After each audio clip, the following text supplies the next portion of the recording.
আসসালামু আলাইকুম রহমতুল্লাহি ওবরকাতুহু। সম্মানিত দর্শক, জামাতের রমরমা রাজনীতি রীতিমতো ভাটার টানের কবলে পড়েছে। জামাতি নেতাদের চেহারায় যে উজ্জ্বলতা ছিল, তারা যেভাবে লোকজনকে দেখলে করমর্দন করতেন, হাসি মুখে মানুষের সঙ্গে মোলাকাত করতেন, কোলাকুলি করতেন, অতি আদর করে আবার অনেকের গালে চুম্বন দিতেন, চুমা। সেই জিনিসগুলো গত কয়েকদিন ধরে বন্ধ আছে। জনাব তারেক রহমান সাহেবের যে বাংলাদেশে আগমন, এটি জামাতকে ভারী বেকায়দায় ফেলে দিয়েছে। অনেকে লক্ষ্য করছেন যে এই মুহূর্তে তারা নড়াচড়া করতে পারছে না, তারা কিছু ত্যাগ করতে চাচ্ছে, কিন্তু পরিবেশ পরিস্থিতির কারণে তারা সেই জিনিসগুলো ত্যাগ করতে পারছে না। যেমন ধরুন, আপনার পেটের মধ্যে মোচড় দিচ্ছে, কিসে মোচড় দিচ্ছে বুঝে নেন। এখন আপনি এরকম একটা জায়গার মধ্যে আছেন, যে জায়গাতে আপনি না বায়ু ত্যাগ করতে পারছেন, না অন্য কোনো কিছু ত্যাগ করতে পারছেন, কিন্তু আপনার খুব কষ্ট হচ্ছে।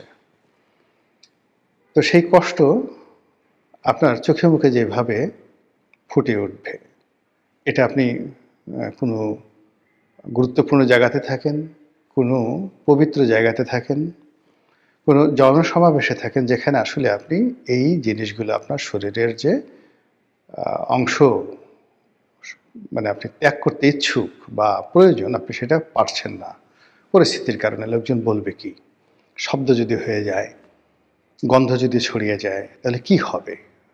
তো এইরকম একটা পরিস্থিতিতে আপনি খুব কষ্ট করে চেপে আছেন, কিন্তু আপনার শরীর বাঁকা হয়ে যাচ্ছে, মুখ বাঁকা হয়ে যাচ্ছে, চোখ মুখ বাঁকা হয়ে যাচ্ছে। তো এরকম অনিচ্ছাকৃত অনেকগুলো বিষয়। এখন জামাত এই মুহূর্তে ধুমছে যে কথাগুলো বলতে চায় তারেক রহমান সাহেবের বিরুদ্ধে, জামাতের বট বাহিনী তারাও যে কথাগুলো এই মুহূর্তে বলতে চায়, প্রাণ খুলে গালি দিতে চায়। তারা শেখ হাসিনাকে যে ভাষায় গালাগাল করেছে, তারপর যে ভাষায় যারা স্বাধীনতার পক্ষের শক্তি রয়েছে, মুক্তিযোদ্ধা রয়েছেন, তাদেরকে যে ভাষায় তারা গালাগাল করেছে, তার চেয়ে জঘন্য এবং নিকৃষ্ট ভাষায় এখন তারা জনাব তারেক রহমান সাহেব এবং বিএনপির কিছু শীর্ষ নেতৃবৃন্দ যারা তারেক জিয়াপন্থী, তাদেরকে গালাগাল দিতে চাচ্ছে, কিন্তু এটা সম্ভব হচ্ছে না। এর কারণ হলো, এখন সারা বাংলাদেশ তারেক রহমান সাহেবের যে জ্বরে, সেই জ্বরে আক্রান্ত।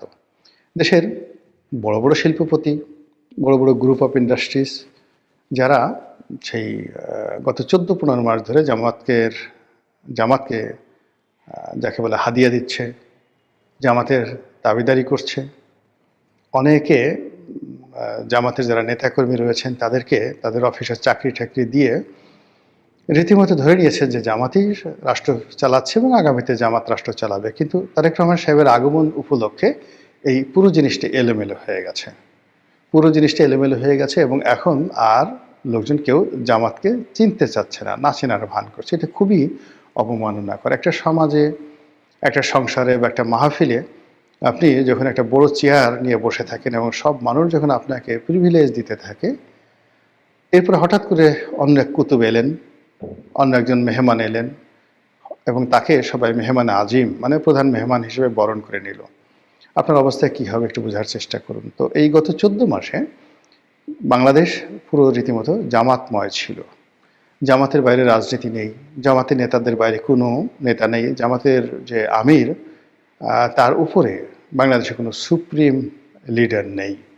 তিনি যা বলেন তাই খবর, তিনি যেখানে যান সেদিকে ক্যামেরা যায়, তিনি হাসলে বাংলাদেশ হাসে, তিনি কাঁদলে বাংলাদেশ কাঁদেন, তার যা ইচ্ছা তাই তিনি করেন, জাস্ট লাইক মানে একজন কি বলবো, আমিরুল মুমিনিনের মতো। কিন্তু যেই মুহূর্তে 25 তারিখে, ডিসেম্বর মাসের 25 তারিখে তারেক রহমান সাহেব আসলেন, সারা দেশের মানুষ তারেক রহমান সাহেবকে নিয়ে, তার স্ত্রী, তার কন্যাকে নিয়ে, এমনকি তার বিড়ালটাকে নিয়ে, মানুষের যে আগ্রহ, যেভাবে মানুষ তারেক রহমান সাহেব, তার পরিবার, তার মা, তার বিড়াল সব কিছু নিয়ে যে খুশিতে তারা যে টকবক করছে, এটা সব মানুষ সহ্য করলো। জামাতের পক্ষে আসলে এই জিনিসটি সহ্য করা খুবই কঠিন একটা বিষয়। ফলে জামাতের কিন্তু মন খারাপ। আমি কয়েকজন নেতাকে দেখলাম, তারা যেভাবে কথা বলেন সচরাচর গত 14 মাসে, তাদের যে ধরনের ড্রেস কোড থাকে, তাদের চেহারায় যে ধরনের একটা দ্যুতি থাকে, প্রায় সবকিছুই ফ্যাকাশে বিবর্ণ হয়ে গেছে। তারা তারেক রহমান সাহেবকে স্বাগত জানাতে চাচ্ছে, কিন্তু সেই অন্তর থেকে স্বাগত জানানোটা হচ্ছে না। জামাতের আমির স্বয়ং একটি যাকে বলে ছোট্ট একটি স্ট্যাটাস দিয়েছেন, জনাব তারেক রহমান সাহেবকে সপরিবারে সুস্বাগতম জানিয়েছেন। এখন এই যে সপরিবারে সুস্বাগতম, এটি নিয়ে প্রথমে বানানে ভুল হয়েছে। তো বানান যখন তিনি 3 বার করে ঠিক করলেন, ছোট্ট একটি শব্দ, সবাই বলার চেষ্টা করলো ছি ছি ছি, এত বড় একটি রাজনৈতিক দল, সেই রাজনৈতিক দলের আবার যিনি আমির, একটা স্ট্যাটাস তিনি বাংলায় লিখতে পারেন না, তাও ভুল হয়। পরে যখন তিনি সেই শব্দগত যে বানান ত্রুটি, সেই ত্রুটি দূর করলেন বটে, কিন্তু পরবর্তীতে দেখা গেল যে যে শব্দটি প্রয়োগ করা হয়েছে সেই শব্দটিও বাংলা ব্যাকরণ অনুযায়ী যথাযথ হয়নি, যেমন সপরিবারে। তো সপরিবারে এই শব্দটি সঠিক নয়, বা সুস্বাগতম এই শব্দটি সঠিক নয়, স্বাগতমই যথেষ্ট। এখানে সুশব্দটি যুক্ত করা হলে মানে দ্বৈত, এখানে দ্বৈত ইতিবাচক শব্দ হয়ে যায়।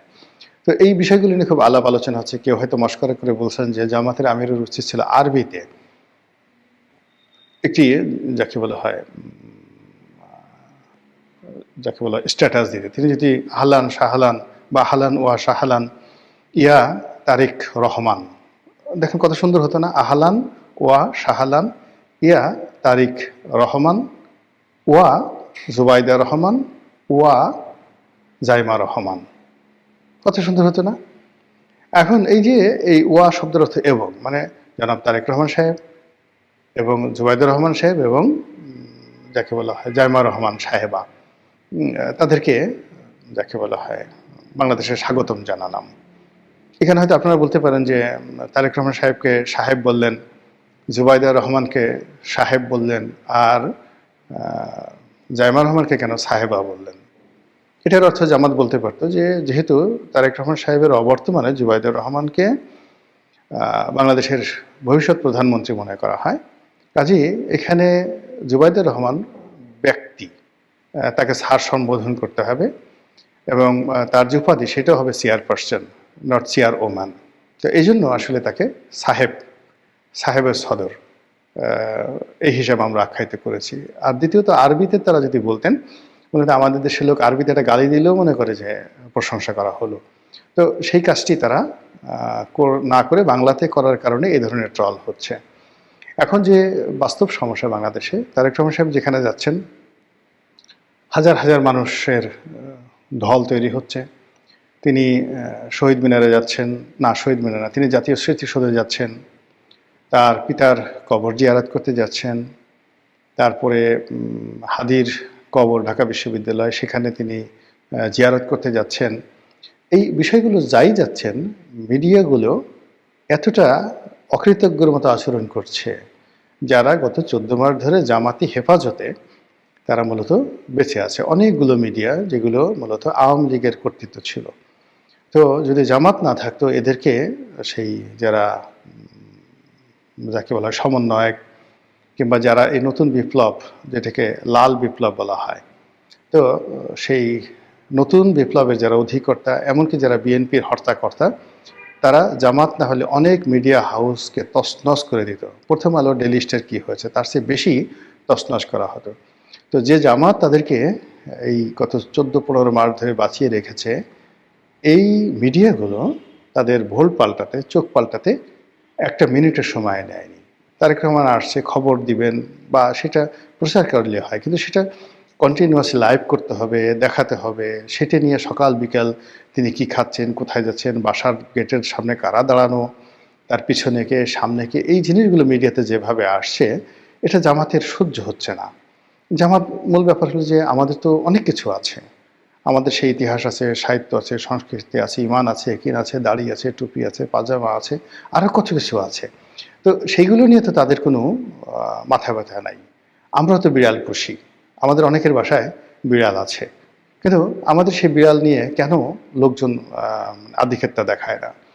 আমাদের অনেকের মেয়ে বিড়াল পোষে, ছেলে বিড়াল পোষে, তো সেগুলো নিয়ে কেন লোকজন খবরাখবর রাখে না? তা না রেখে তারেক রহমান সাহেবের মেয়ের বিড়াল সেটিকে নিয়ে কেন এই আধিক্ষেপটা করা হচ্ছে। তো এই পুরো বিষয়গুলো নিয়ে জামাতের মন খারাপ হবে, ঈর্ষা হবে, এটা স্বাভাবিক। এগুলো গেল ট্রলের কথা। এবার সিরিয়াসলি কিছু কথা বলি। সেটা হলো জামাত গত কয়েক মাস যাবৎ যে রাজনীতির হিসাব করে এগুচ্ছে, সেখানে তাদের যে সকল প্রোডাক্ট, বাই প্রোডাক্ট, তাদের প্রকাশ্য সংগঠন, গুপ্ত সংগঠন, তাদের প্রক্সি সংগঠন, সব মিলিয়ে প্রায় ১.৫ ডজন মানে ১৮টি মতো সংগঠন গোপন এবং প্রকাশ্যে গত ১৪-১৫ মাস ধরে বাংলার মানুষকে কনফিউজড করে রেখেছে। তারা নিজেরা কখনো দ্বন্দ্ব করে, সংঘাত করে, তারা কখনো বিএনপির পেছনে লাগে, কখনো আওয়ামী লীগের পেছনে লাগে, কখনো ডক্টর ইউনূসের পেছনে লাগে, কখনো এমনকি জামাতের পেছনে লাগে। কিন্তু আসলে এই গ্রুপগুলো সবই হলো প্রক্সি গ্রুপ।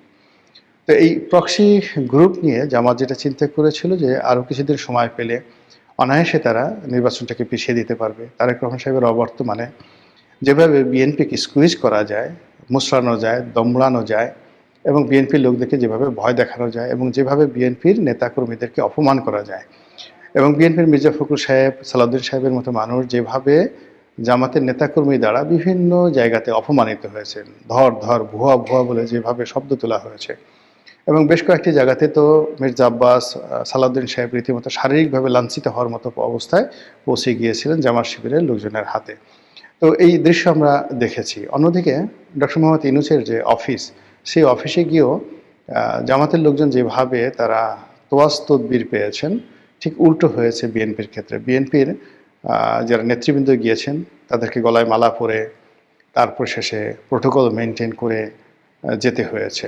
অনেক ক্ষেত্রে তাদেরকে বসিয়ে রাখা হয়েছে, অনেক ক্ষেত্রে তারা যখন সাক্ষাৎ করতে চেয়েছে তখন তাদেরকে সাক্ষাৎ করতে দেওয়া হয় না, ইত্যাদি নানা রকম সমস্যার কারণে জামাত সবসময় নিজেদের মধ্যে একটা যাকে বলা আত্মতৃপ্তি কাজ করতো যে আমরা সরকার পরিচালনা করছি এবং আমরা বিএনপির লোকদেরকে যখন ইচ্ছা তখন বলছি চলে যাও, তারা চলে যাচ্ছে, আবার যখন ইচ্ছা তখন ডাকছি, আমরা ইচ্ছা মতো বিএনপির নেতাদের সঙ্গে দেখা করতে পারছি, তাদেরকে ডাকতে পারছি, আবার প্রয়োজন অনুযায়ী তাদেরকে দূরে সরিয়ে তাদের বিরুদ্ধে নানা রকম কথাবার্তা বলতে পারছি।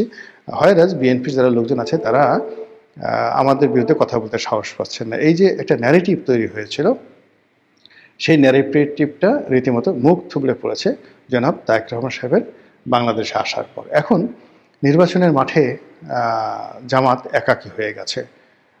তারা যে সমস্ত লোকজনকে রেখেছিল একদম শতভাগ যে তাদের সাথে থাকবে, হেফাজত থাকবে, চরমোনাই থাকবে, তারপর নুরুল হক নুরুর গণ অধিকার পরিষদ থাকবে, আরও অনেক ছোট ছোট রাজনৈতিক দলের সঙ্গে তাদের কথাবার্তা হয়েছিল। তো সেক্ষেত্রে দেখা গেল যে এই মুহূর্তে একমাত্র এবি পার্টি আর যাকে বলা হয় এনসিপি, এই দুটো রাজনৈতিক দল ছাড়া সবার সঙ্গে জামাতের টানাপোড়েন এবং প্রায় বেশিরভাগ লোক জামাত ছেড়ে তারা বিএনপিতে চলে গেছে, গণ অধিকার পরিষদ চলে গেছে। এর মধ্যে নুরুল হক নুরু স্বতন্ত্র নির্বাচন মানে তার দলের পক্ষ হয়ে করবে না বিএনপিতে যোগদান করে পার্টি বিলুপ্ত করবে এখনও পর্যন্ত সিদ্ধান্ত নেওয়া হয়নি। কিন্তু ইতিমধ্যে তার যে সাধারণ সম্পাদক কিন্তু সেই তিনি গণ অধিকার পরিষদ থেকে পদত্যাগের ঘোষণা দিয়ে বিএনপিতে যোগদানের সিদ্ধান্ত নিয়েছেন। আর এই খবর শোনার আগেই নুরুল হক নুরু তার সাধারণ সম্পাদককে তিনি যাকে বলা হয় তিনি সেই বহিষ্কার করেছেন। অন্যদিকে এলডিপি কর্নেল অলি, একসময় কর্নেল অলির সঙ্গে জামাতের দাকুমরা সম্পর্ক ছিল, বিশেষ করে সাতকানিয়া লোহাগড়া নির্বাচনকে কেন্দ্র করে ওই এলাকাতে জামাতের একটা আধিপত্য রয়েছে এবং জামাতের সঙ্গে যখন বিএনপির খুব দহরম মহরম সম্পর্ক, তখন এই অভিযোগ তুলে যে এটি মুক্তিযোদ্ধার দল এবং সেখানে স্বাধীনতা বিরোধীদের এইভাবে আশ্রয় হতে পারে না, তারপর তারেক রহমান সাহেবকে, বেগম জিয়াকে গালাগাল করে কর্নেল অলি সেখান থেকে বের হয়ে গেলেন। তো এর মধ্যে তিনি বেশ কয়েকবার আবার বিএনপির সাথে হৃদ্যতা করার চেষ্টা করেছেন, বিএনপিও তাকে কাছে ডেকে নিয়েছে প্রয়োজনে, কিন্তু এইবার যাকে বলা হয় বিএনপি আর তাকে কাছে নেয়নি।